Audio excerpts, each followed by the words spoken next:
What's going on, my broskiis? My name is Toadski, back again here to bring you guys yet another One Piece Treasure Cruise video. So the new treasure map has been officially revealed. Treasure map against Fujitora and Ryokugyu. And of course, in this event, you can go ahead and super evolve the Sakazuki from the most recent Pirate King Adventures game mode. When you do super evolve him, he's okay. He's not a terrible unit. He does have a super type that you can actually use as a crewmate, which could be pretty useful moving forward. He does have a super tandem for a free-to-play unit. He does have a multiple special stages. He allows you to get like a conditional boost. He can also give cooldown for your characters. He's just an all-round like okay unit. So you definitely want to get this done for sure. And remember, treasure map does have the best rewards out of all of the game modes for the amount of time that you invest into it. So yes, it can be very annoying, but it is going to be worthwhile in terms of the rewards that you do actually get from this mode, because you do acquire a lot of limit break materials, which of course is going to be kind of essential as you move forward with the game. So let's go ahead and have a look. Yeah, so it starts on January 15th at 1 AM PST time. So the teams that we showcase in this video are going to be like quote-unquote accessible teams that aren't using like a lot of the full boosted units. So let's go ahead and start breaking all of these down. The first one here is against Tashigi. Now with this team, in terms of what we're doing is we have double Cat Viper, and the main reason why we're doing that is that we can basically like just speed farm kind of through it, but also at the end stage there is a barrier where you need to have you need to hit 4 perfects in order to break through it, which is just really annoying. What they want you to do is they want you to use the strength Christmas Uta legend, because her effects in her kit can remove the burn. You also can remove the chain attack down, which is really pesky in this fight. But what we're doing here is we have Hiyori, which gives a full board of Wano slots. We keep it for the entire fight. We use the super types of Cat Viper to wave clear the first 2 stages. On the final stage, we have Cat Viper for an all boost. We have Dog Storm for an attack boost for strength units. We have Stussy, who grants a color affinity boost. One thing to note though in this fight is that the enemy will have a chain attack down if you don't remove it, but it's if your chain goes 2 or higher.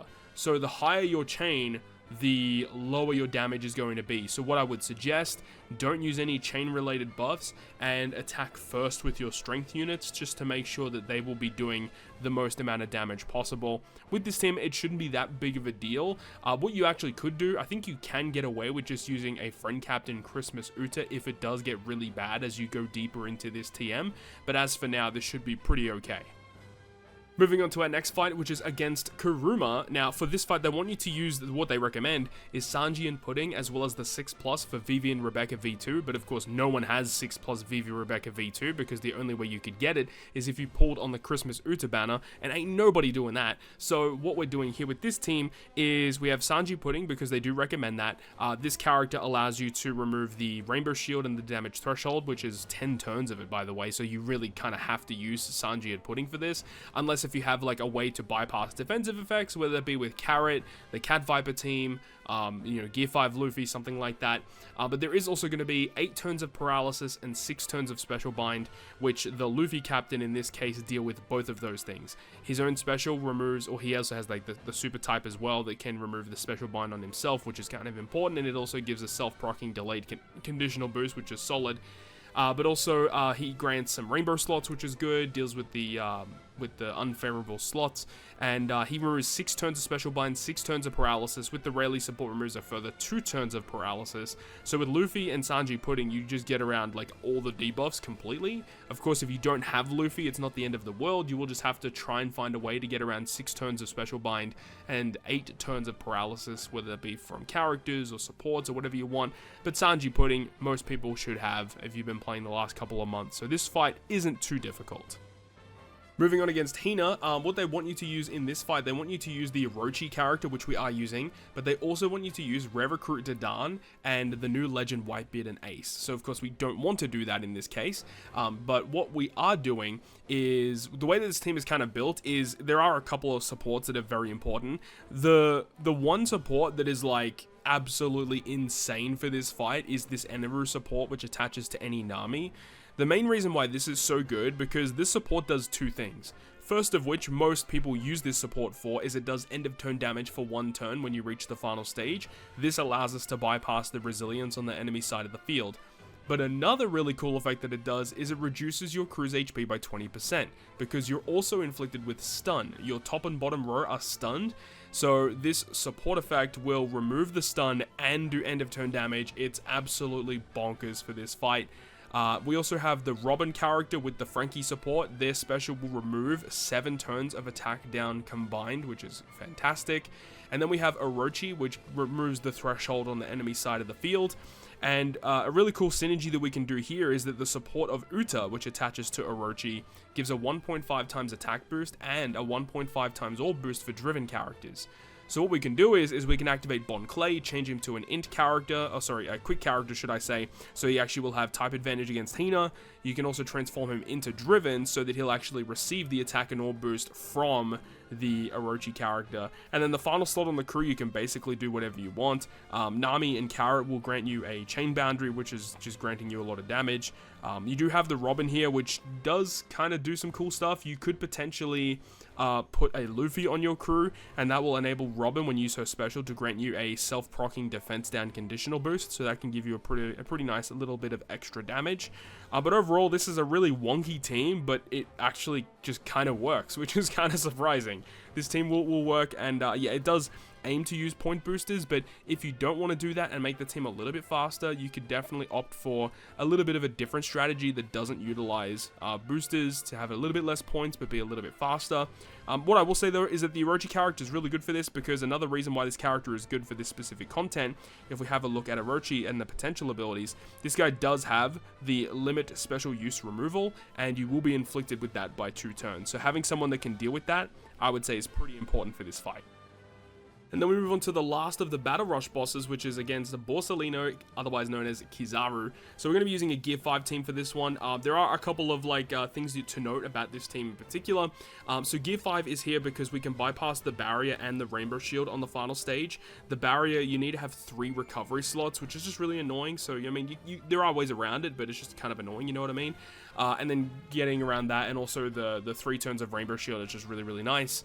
Now, they kind of want you to use the Garp and the Garp Recruit and the Strength Luffy Legend for this specific fight. So if you don't want to do that, then, you know, you have to opt for something else. We're using Jinbei here because he's just a strength unit that can remove defense on the enemy. He sets the enemy's defense to 0, which is really useful.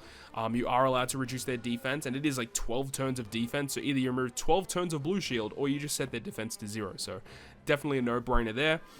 Something to note as well is so there are blank spots on this crew, but you need to make sure that you do fulfill the conditions of Luffy's EX super requirement, so you can actually transform him into Gear 5. It's very, very important that you do that. Carrot and Wanda are here because they have the Hunger Potential ability. That's literally the only reason why they are here. So if you have another character that has the Hunger Potential ability, you could put them here. Originally, I did have Sanji and Pudding here, but because they were so useful for the other fight, you know, we opted to do that. But of course, if you go back to this fight and you just want to use like Carrot, for example, to bypass the defensive effects, then that could open up Sanji Pudding to be used here instead, if you're having a little bit of issues in regards to like fulfilling the EX super requirement for the Luffy captain.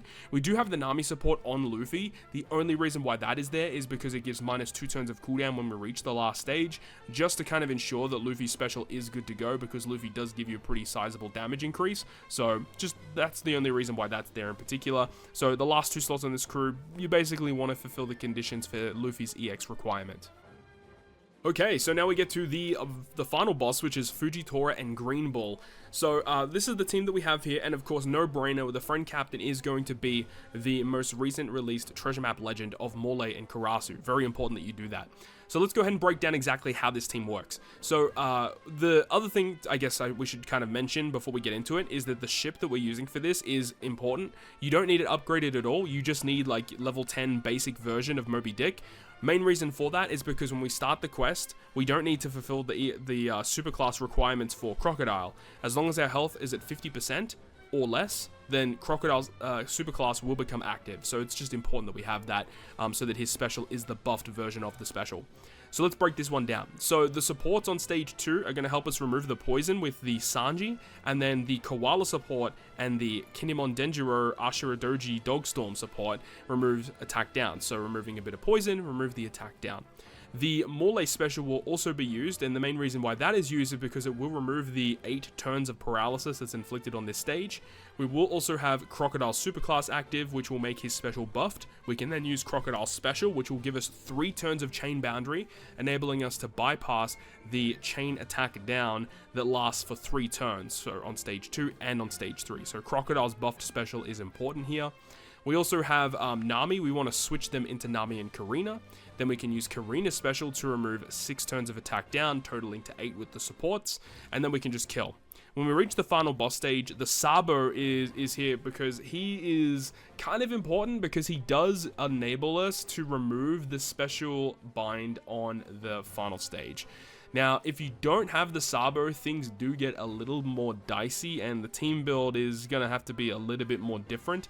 The thing is it's 10 turns of special bind. Like, that's utterly ridiculous, and I think that a lot of people are going to struggle to get around that 10 turns of special bind. You may have to opt for a bit of a weird team build, like where you have to use like a captain that deals with special bind. I'm not 100% sure what the best mode is if you don't have Sabo in this fight, but Sabo does enable you to remove that special bind, which is really, really good. There is going to be paralysis slots as well, so that's why we have Vegapunk. Vegapunk special will remove paralysis. He also grants a buff that you can grab, so probably the attack boost or the orb boost is what you'd want to grab. And then we also have Izo special, which removes 6 turns of damage threshold. You will be inflicted with special reverse as well, but you'll have the friend captain of Morley and Karasu, who deal with the special reverse on your crew, so that's not a big deal. And then we get to the Intrusion battle, which is against Sakazuki. Remember that on the Intrusion battle, you can build whatever team you want. There's not going to be any overlaps with any of the other previous teams, so it does make things a little easier, I suppose. Once again, for this team, we want to be using the Morley and Karasu friend captain for multiple different reasons, but obviously they're the highest booster, which definitely helps. So let's break down exactly how this team is going to work. So when we reach stage 2, one of the characters in the middle row will be switched into the captain position. So what I would advise is to make sure that the characters that are switched into that position are actually going to be benefiting your crew. So in this team example, we have Sanji Pudding and we have Crocodile, both of which are characters that buff the Cerebral class, which actually works out pretty well in our favor. Another thing to note is I would highly suggest the characters in your middle row be either Strength X or Quick, because if you reach the final stage and the character in your captain slot is Psy or Int, then you get given 10 turns of Despair. Now, if, like, for example, Sabo's your captain, when you reach the final stage, he does actually remove 10 turns of Despair anyway, so that kind of helps out anyway, so that's not really that big of a deal. But just do keep that in mind, that you will be inflicted with Despair if you have an Int or a Psy captain when you reach the final stage. But in this team example, it doesn't matter who becomes the captain, we buff the whole team, so that's obviously going to be a good thing. In terms of what we're going to be doing here, we want to activate Robin special. So Robin's going to change block slots into matching, and we have the support of Mr. 1, which will remove paralysis, which in turn removes the paralysis slots that can occur on this stage as well. The enemy will activate their interrupt. Anytime you activate an orb change special, they give you block slots again, but then at this point we can actually use the EX super of Sabo, which is uninterruptible, and that will enable us to get a full board of tandem slots. So just make sure that whatever you do, use Sabo's EX before you do your attacks to make sure you have those full board of slots without the enemy interrupting you. Another thing you can do is, like, you got like a free slot here, you can basically do whatever you want, so it's just depending on what you want to do. But then once you move into the final stage will have, as I said, different effects depending on what kind of captain you have, whether it be Strength X or Quick, or Psy or Int. The main difference is just the amount of despair that gets inflicted to the crew. There is also going to be a change, I'm just noticing it now, that so basically if you have a Strength X or Quick captain, you get a ton of paralysis, but if you have a Psy or Int captain, then instead of the paralysis, you get despaired instead. So it's either despair or paralysis. So I guess that's something that I'm just noticing now, but that's not that big of a deal. So we do actually end up saving the Crocodile special for the final stage. Crocodile himself already removes 6 turns of paralysis, which is kind of clutch. What you could do, I guess, if you really wanted to be that guy, is you could run the team like this, and then when the enemy activates their preemptive attack, which switches one of your characters in the middle row, if you see that, for this team example, if the enemy targets Sanji Pudding, you can actually, like, leave the game, reload the game, and the enemy will automatically select this position, the middle right position.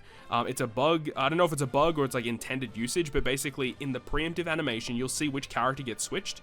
You can quickly close out the game, reload the game, and then when they perform their preemptive attack again, they'll always select this position, which means Sabo will always become the captain, which means you don't have to worry about the paralysis on the final boss stage. So a little bit finicky, but it does get around the stuff, which is kind of cool. Or in turn, you could just have Psi or Int characters in these positions as well. It just really depends on what you want to do. And then, of course, we have, like, the Morley special to remove... Oh, yeah, forget everything that I just said, because I just completely forgot we have Morley as our friend captain, and that's going to remove all the paralysis anyway. So Crocodile plus Morley removes all the paralysis. So it really doesn't matter who's your captain, whether it be Sabo, whether it be, you know, a Strength X or Quick captain. With this team setup, it's not going to matter. Sanji Pudding, of course, removes a bunch of defensive effects, gives color affinity boost. You already know the deal. And the thing is anytime you activate a special that changes slots on the last stage, they're going to give you a full border block and they blow away one random crewmate. So ideally, don't use a slot changing special on the final stage is what I would suggest. But overall, this team works pretty well. Not really going to be that really difficult at all. So Sabo isn't really needed for this team at all. The only reason why he is here is because he has like that EX super that can give you the tandem slots that's uninterruptible. So you could replace that with another character that has an EX super or a super type that can generate those slots for you. So it just depends on that situation and what you've got in your character box. But overall, should have a pretty easy time, I think, with a team like this versus Sakazuki. So that is going to wrap it up for me today. Thank you so much for watching the video. Hopefully you enjoyed this one, and if you did, make sure to go ahead and leave a like. And if you want to stay up to date with all the content I post, including more One Piece Treasure Cruise content, make sure to hit the subscribe button down below. On that, guys, I'll see you guys within the next video.